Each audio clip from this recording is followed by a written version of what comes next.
I've been reading a lot of books lately, and I have a lot to say about all of them. So settle in.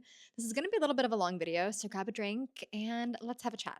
Starting off strong with First Lie Wins. I just finished this literally 10 minutes ago. It is so good. I'm primarily a romance and romantasy reader, and I don't really dabble in that many thrillers, especially because most of the time I can predict the ending or predict the big bad pretty easily. This one, however, had me guessing the entire time. The pacing is great. The characters I really, really liked. The story revolves around the FMC, and she has a series of jobs that she has to complete, assuming different identities. And the only thing she knows about her boss is that his name is Mr. Smith. He uses a voice modifier whenever he communicates with her, so she doesn't know who he is, where he's from, anything about him. But she still does these jobs. The way this unfolds, the way it keeps you guessing the entire time is so interesting. I really, really loved it. I think you will too. Thank you to my friend who recommended this. Amazing. The next book in this roundup is Thorns and Fire, which is the second book in Ren and is it Torge? Is that his name? I don't know how to pronounce Tori. Their love story, their series. This is a spinoff of the Legends of Thesmar series, which was Thea's story in Wilder. So this is great. I really, really love them as a couple. Speaking about Ren and Torge, I really don't know how to pronounce his name. Please tell me in the comments how to pronounce his name because I have looked and I can't find it. They're great together. There is some miscommunication in this book, but it's handled really well. And then Ren makes a statement about being very clear with each other going forward. So I think that's going to eliminate any potential miscommunication coming up.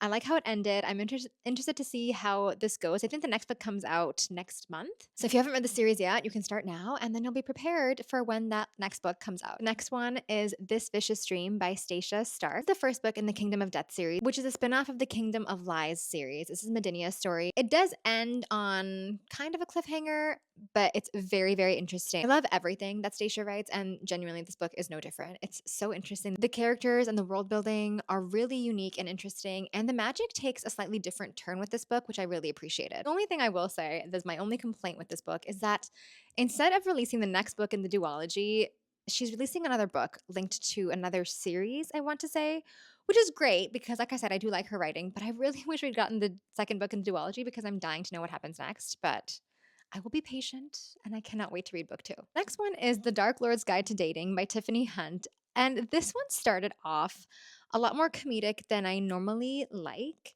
but it was surprisingly excellent. The story is about the Dark Lord, of course, who kidnaps a woman from something called the Heroes line in order to be his wife. And the story revolves around how their relationship develops. And it goes from kind of this funny slapstick comedy-esque writing to a much more evolved, actually very, very well written plot. It did start to drag around the 70% mark. And the way it ended, I wish the author had gone more into detail about the questions that were kind of left at the end of the book instead of filling it with what I thought was just a lot of filler. It was really the only negative for me. It has elements of several popular books done in a unique way, and I cannot wait for book 2. The next book is The Silversmith by L.J. Claren. I really like this. The writing isn't the best, and I wasn't a huge fan of the fact that the dialogue and the clothing descriptions were very modern, especially considering the setting that was described to the reader. However, I still ate this up. It's centered around a girl named Ari, who we learn has completely lost her memories of the last 17 years.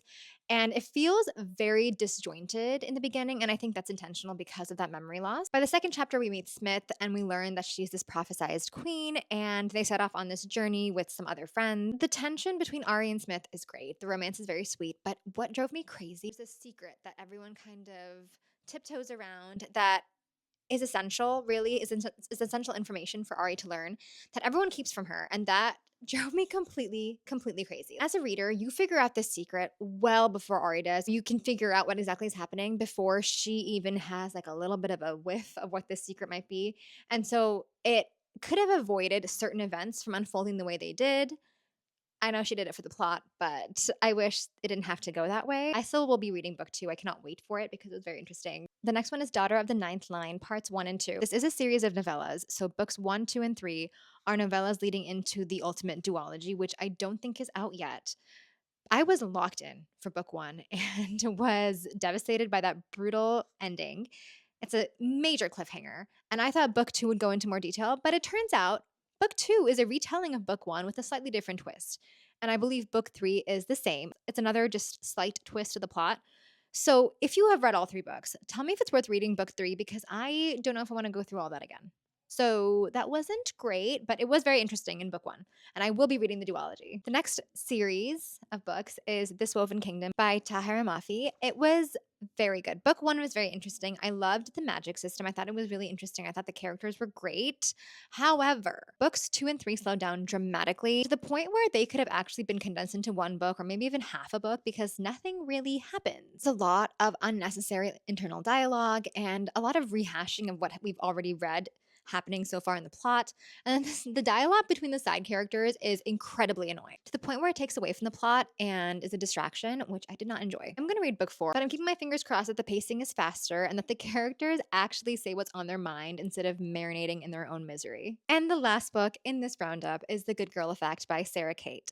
I'm going to start by saying I loved the Salacious Players Club series. That was one of my top tier books, honestly. The characters were so interesting, the plot was unique, the spice was impeccable. This book is a spin off of that series that revolves around the kids of that original generation. And unfortunately, it fell flat for me. The spice, of course, is still great because Sara Cate is incapable of writing anything but great spice. But the relationship between Camille and Jack felt like it came out of nowhere. There was no real build up to any kind of relationship between them. And then, okay, spoiler alert. So if you're planning to read this book, maybe swipe away right now and then come back when you have finished reading it to give me your thoughts. So this is your final chance. I'm giving a spoiler right now.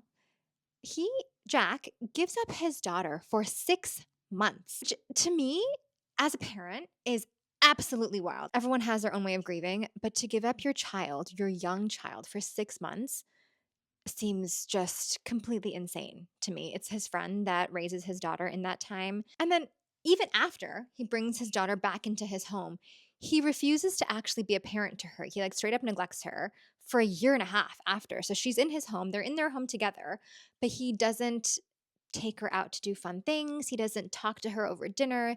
He refuses to let her speak French, her native tongue, in their home. It's just like thing after thing after thing that's just massive red flags. And Camille, who's hired as his daughter's nanny, still somehow falls for him despite all of that, which is weird. Anyway, beyond all of that, still a decent book. I would definitely recommend reading her other books first before you come to this one because this was just meh. That is the roundup. Let me know what you thought. I know this was a lot, so hopefully you watched in 2x because I had a lot to say about all these books. I have a lot more on my list coming up, so I cannot wait to dive into those. Let me know if you read any of these and what you thought, as usual. I will include all these titles in the caption just so you can keep track of everything. I know I went through a lot. So, yeah, let me know what you thought, and I'll see you soon.